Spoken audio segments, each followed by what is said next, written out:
ఈరోజు ఏం కథ చెప్పాలో నేను చెప్తా. ఏం కథ చెప్తాం? లైను ఇంకా మౌస్.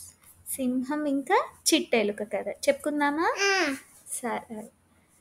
అనగనగా ఒక అడవిలో ఒక సింహం ఉండేది. అదొక రోజు మధ్యాహ్నం నిద్రపోతూ ఉంది. ఒక చిట్టెలుక ఆ సింహం చుట్టూ తిరుగుతూ దాన్ని డిస్టర్బ్ చేస్తూ ఉంది. దాని తోక దగ్గరికి వెళ్ళడం, ముక్కు దగ్గరికి వెళ్ళడం, అలా ఆడుతూ ఉండేసరికి ఇంకేముంది, లయన్కి మెలకు వచ్చేస్తుంది. ఎంత ధైర్యం చిట్టెలుక నీకు, నా దగ్గరికే వచ్చి ఆడతావా అని.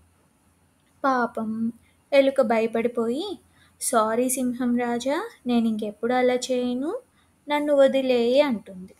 అంతేకాదు, నన్ను వదిలేస్తే ఏదో ఒక రోజు నీకు నేను సాయపడతాను అని చెప్తుంది.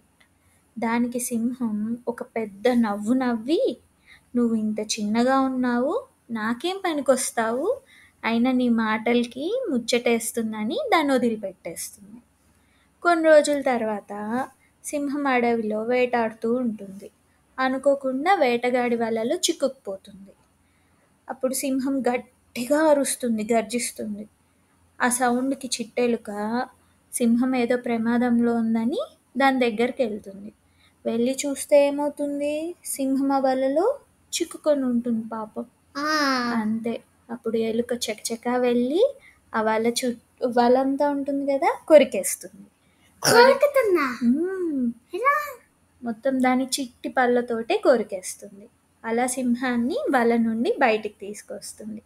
అప్పుడు సింహం ఎలుకకి థ్యాంక్ యూ చెప్తుంది. అప్పుడు వాళ్ళిద్దరు ఫ్రెండ్స్ అయిపోతారు. వాళ్ళిద్దరు ఇంకా ఫ్రెండ్స్ అవుతారు. సరే, దీని నీతి అర్థమైందా? ఎవరిని తక్కువగా చూడకూడదు.